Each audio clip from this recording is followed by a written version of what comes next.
আসসালামু আলাইকুম স্যার। আমি ক্যাপ্টেন আরিফ স্যার। সবাই আমাদের জন্য দোয়া করেন। এখানে স্যার 4-5 জন মারা গেছে স্যার। ওয়ান ইজ আইডেন্টিফাইড, আমরা ওকে চিনতে পারছি না স্যার, এবং বেশ কয়েকটা 4-5টা বোমিং হয়েছে স্যার। আমরা অ্যালার্ট আছি স্যার। আর হয়তো বা কারেন্ট থাকবে না স্যার, একটু পরে will be out of electricity sir. আমাদের জন্য সবাই দোয়া করেন স্যার। আল্লাহ ভরসা স্যার। আসসালামু আলাইকুম স্যার।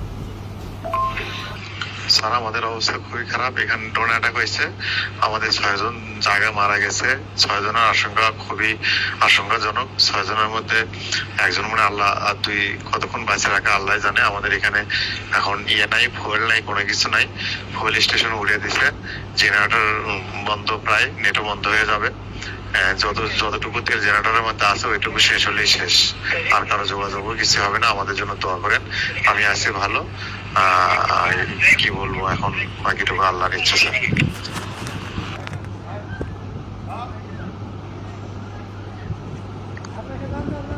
অবস্থা খুব খারাপ। আমি এই ক্যাম্পে আছি, 5 জন অলরেডি মারা গিয়েছে। আমি এই ক্যাম্পে আছি, অবস্থা খুব খারাপ। এই ক্যাম্পে এখন নেটও থাকবে না। কি যে অবস্থা হবে, আমরা বেঁচে থাকতে পারবো কিনা জানি না। যুদ্ধ বিমান দিয়ে আমাদের আমরা নিরাপদ দূরত্বে আছি স্যার, একটা গাছের নিচে আছি স্যার। ঠিক আছে, চারপাশে খেয়াল রাখো।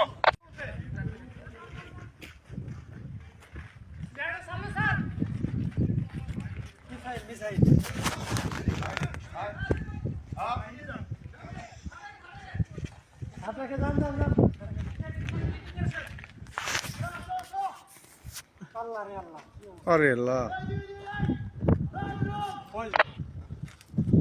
এই জেলাতে পানি পয়েন্ট ঠিক আছে স্যার। পানির পয়েন্ট আমরা নিরাপদ দূরত্বে আছি স্যার, একটা গাছের নিচে আছি স্যার।